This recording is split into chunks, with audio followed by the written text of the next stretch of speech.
Good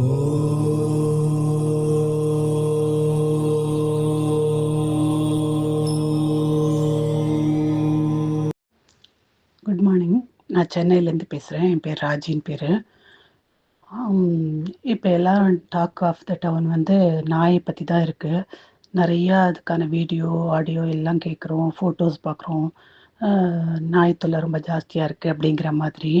so அது சம்மந்தமாக தான் நானும் ஒரு எக்ஸ்பீரியன்ஸ் இங்கே ஷேர் பண்ணிக்கலாம் அப்படின்ட்டு.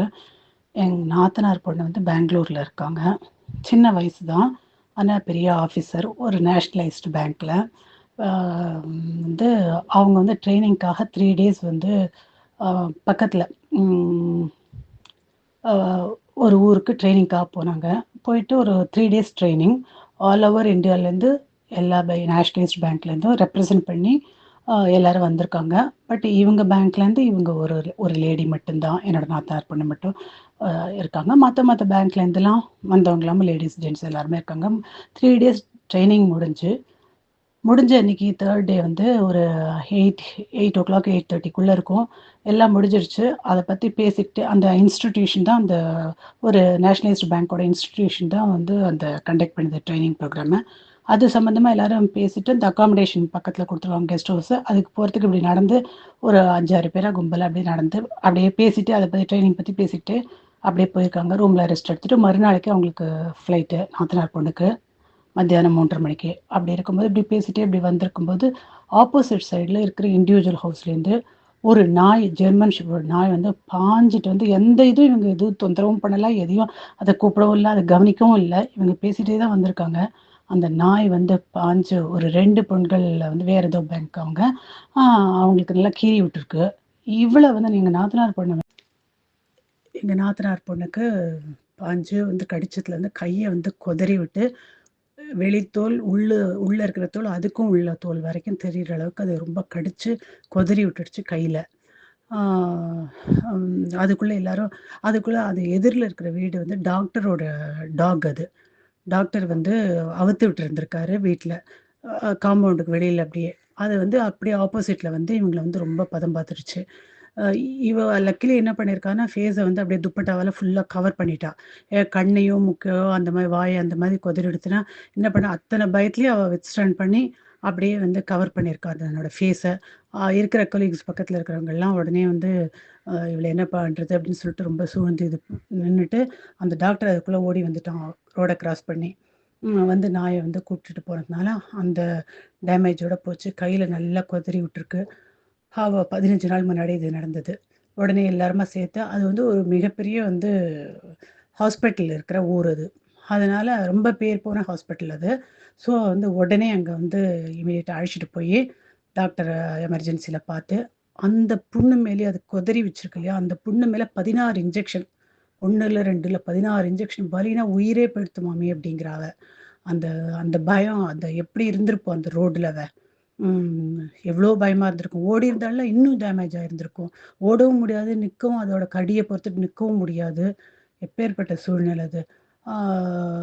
அப்புறம் வந்து 16 இன்ஜெக்ஷன் போட்டுட்டு அப்புறம் ஒரு 6 இன்ஜெக்ஷன் ஒரு நாளைக்கு, அடுத்த நாளைக்கு வந்து ஒரு 3 இன்ஜெக்ஷன் அப்படின்ட்டு எல்லாம் பிரித்து ப்ரிஸ்கிரிப்ஷன்லாம் கொடுத்து மாத்திரையெல்லாம் கொடுத்து நல்ல வேளை ஃபீவர் வரல அவளுக்கு.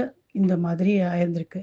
எப்பேற்பட்ட ஒரு இது இவங்க நாய் வளர்க்குறதுனால எவ்வளோ பேர் பாதிக்கிறாங்க ரோட்டில். அதுவும் கொஞ்சம் கூட பொறுப்பில்லாத ஒரு சிட்டிசனாக இருந்து இந்த டாக்டரான்னு சந்தேகமாக இருக்குது இவனை நினச்சாலே. அப்படிப்பட்டவன் வந்து நாய் யாராவது திறந்து விடுவாங்க, அதுவும் நைட் டயத்தில் திறந்து விட்டு அதை வந்து கையும் பிடிச்சிக்காம கையிலையும் பிடிச்சிக்காம அது இந்த மாதிரி டேமேஜ் பண்ணியிருக்கு. வாழ்க்கையில் எவ்வளோ பெரிய நைட் மேர் மாதிரி அவளுக்கு எப்போ நினச்சா தூக்கி வாரி போடும்ல. அதுக்கு வந்து எத்தனை கோடி இழப்பீடு கொடுத்தா கூட சரியாகாது.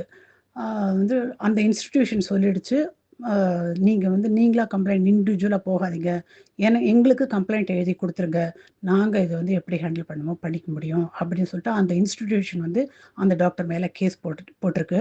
அவன் வந்து இன்ஸ்டிடியூஷன் வந்து மறுநாள் காலையில் வந்து என்ன அது மாதிரி கேஸ் போட்டுறாதீங்க என்ன அப்படின்னு வந்துலாம் கெஞ்சிருக்கான். இவங்ககிட்டயும் வந்து ஃபோன் பண்ணி பேசியிருக்கான், அது மாதிரி என்ன தயவு செஞ்சு இது மாதிரி பனிஷ் பண்ணாதீங்கன்னு.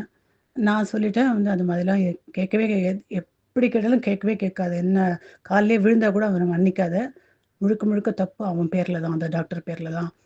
அப்படின்னு சொல்லியிருக்கேன். அது வந்து கேஸ் போயிட்டுருக்கு. போறது இனிமே தான் அப்படியே. இவங்க இமெயில் குடுத்து, அவங்க இமெயில் குடுத்து கம்ப்ளைண்ட் ரைஸ் ஆயிடுச்சு. இதுவே வளர்க்குற நாய்க்கு இப்படின்னா, ரோட்ல போறது முந்தா நேத்து வந்து எனக்கு இதே மாரி கிட்டத்தட்ட எக்ஸ்பீரியன்ஸ். ஒரு 4 குட்டி போட்டிருக்கு. எப்பவும் போற ரோடு தான் நான் இது சென்னையில. எங்க ஸ்ட்ரீட்டுக்கு பக்கத்தில வந்து சைடு கேட் ஒண்ணு இருக்கு. அது வழியா போவேன். ஒரு 7:30 எங்கேயோ வெளியில போறதுக்காக நான் ஆட்டோ புக் பண்ணேன். ஊபர் புக் பண்ணியிருந்தேன். இப்படி போகும்போது 4, 5 குட்டி போட்டிருக்குங்கிறது தெரியும். ஒரு வீட்டு வாசல்ல அங்க இருக்குன்னு. நான் வந்து ம் ஒரு 2, 3 நாள் முன்னாடி வந்து அதுக்கு பிஸ்கட் போட்டேன். அந்த தெரு நாய் தான் அந்த 4 குட்டிய பார்க்க பாவமா இருந்தது. அதுக்கு ஒரு பிஸ்கட் வாங்கி ஒரு ஃபுல் பாக்கெட்டும் கொஞ்சம் கொஞ்சம் உடைச்சு உடைச்சு போட்டு எல்லாம் அது சாப்பிட்டது. அந்த இதுல அது வந்து என்னோட ஸ்மெல் இருக்கும் இல்லையா? அதுக்கு தெரியும் இல்லையா? அப்படின்ட்டு அது 2 குட்டி என் பின்னாடி வந்தது. நான் வெளியில போறத பார்த்து, என் பின்னாடி வந்தோனே அந்த நாய் அந்த அம்மா நாய் இருக்குல்ல, அது நான் வந்து இப்படி திரும்பி பயந்துட்டு நான் திரும்பி பார்க்குறேன் அந்த குட்டிய. ஐயோ! நம்மளோட தொரத்திட்டு வருதே அப்படின்னு பயந்துட்டு இப்படி திரும்பி பார்க்குறேன். அந்த அம்மா நாய்க்கு என்ன தெரியும்? அது வந்து நான் இந்த குட்டிய ஏதோ பண்ண போறேன்னு நெனச்சிருச்சு. வந்து பாய்ஞ்சது 4 கால் பாய்ச்சல்ல. என்னால ஓடுறதா, நிக்கிறதா ஒண்ணுமே இல்ல. கடவுளே! கடவுளேன்னு சுவாமி பேர சொல்லிட்டு, அப்படியே ஒரு பக்கமா அங்க டெம்போ இருந்தது. அந்த பக்கமா அப்படி போயிட்டேன். டெம்போக்கு அ அதர் சைட்ல போனோனே அப்படியே 4 கால் பாய்ச்சல்ல கத்திட்டு வந்தது. குறைச்சுட்டு அப்படியே நின்னுடுச்சு. நான் இந்த பக்கம் போன உடனே. அப்புறம் ஊபர் வந்தோனே டக்குன்னு ஏறி போயிட்டேன். இனிமே அந்த பக்கம் போக்கூடாது. அதுவும் அப்புறம் யார்ட்டயும் இங்க பக்கத்துல சொல்லும்போது எல்லாருமே சொன்னாங்க, நாய் குட்டி போட்ட அ போது அதுகிட்ட வந்து போனா வந்து அம்மா நாய் வந்து இப்படிதான் பண்ணும் அப்படின்னு எல்லாருமே சொன்னாங்க. இதுக்கு வந்து சொல்யூஷன்னு பார்த்தா, கவர்மெண்ட் தான் எடுக்கணும். தனி நபர்லாம் எதுவுமே எடுத்து பிரயோஜனம் இல்ல. இந்த தெரு நாய்களுக்கெல்லாம் ஒரு காப்பகம் மாதிரி வச்சுட்டு, அவங்களுக்கு வந்து அந்த நாய்கள பிடிக்கிறதுக்கு வந்து சாப்பாட்ல ஒரு கொஞ்சம் வந்து செடேட்டிவ் மாதிரி குடுத்து, அதுக்கு மயக்கம் அடைய வச்சு, ஸ்டெர்லைசேஷன் பண்ணி அதுகளுக்கு ஃபர்தரா வந்து கொஞ்சம் ஒரு 100 நாய் இருந்தாங்க, ஒரு 50 நாயாவது வந்து இந்த மாதிரி குடும்ப கட்டுப்பாடு மாரி அதுகளுக்கு பண்ணி ஸ்டெர்லைஸ் பண்ணிட்டு, மிச்சத வைக்கலாம். ஏன்னா ஒரு இனத்தையே அழிச்சிடணும். அழிச்சிடுற மாரி ஆயிடும் இல்லையா? நாயின்னு ஒரு வர்க்கமே இல்லாம போயிடும். அது மாதிரியும் இருக்கக்கூடாது. அது ஒண்ணு பண்ணலாம். காப்பகம் மாதிரி வச்சுட்டு, அவங்க வந்து ஒரு 100 நாய் இருக்கிற இடத்துல 50ஆவது குறைக்கலாம். கவர்மெண்ட் மட்டும் தான் இத செய்ய முடியும். தனியாரால ஒண்ணும் செய்ய முடியாது. ம். அதுவும் மீறி இருக்கிறது வந்து என்ன பண்றாங்கனாக்க, இது பண்ணலாம். அதுகளுக்கு வாயில வந்து அந்த இது மாதிரி இருக்கும் தெரியுமா? காத்து போற மாதிரி இருக்கும். ஒரு மூடி மாதிரி ஒண்ணு இருக்கும். அத போட்டு வீட்டு நாய்கள் எல்லாம் வந்து அந்த மாதிரி வீட்ல இருக்கிறவங்க எல்லாம் பார்த்துக்கணும். ம். தெரு நாய்க்கும் கூடுமான வரைக்கும் கவர்மெண்ட் அத பண்ணலாம். சாப்பிடும்போது அத எடுத்து ஏன்னா, எந்த நாயும் தெரு நாயும் யாராவது ஒருத்தங்க வந்து கண்காணிச்சுட்டு பாதுகாத்துட்டு தான் இருப்பாங்க. அதுகளுக்கு வந்து சாப்பாடு வைக்கிறதாகட்டும், பிஸ்கட் போடுறதாகட்டும், யாரோ ஒருத்தவங்க வந்து அந்த டாக் லவர் வந்து அத செஞ்சுட்டு தான் இருப்பாங்க. அவங்க கிட்ட குடுத்தா, அவங்க வேணுங்கும்போது அந்த முகமூடி மாரி அத போட்டு வச்சுட்டு, சாப்பிடும்போது அத திறந்து விட்டுட்டு, அத கவனிக்கலாம் அவங்க. இந்த ஸ்டெரிலைசேஷன் பண்றது ஒண்ணு.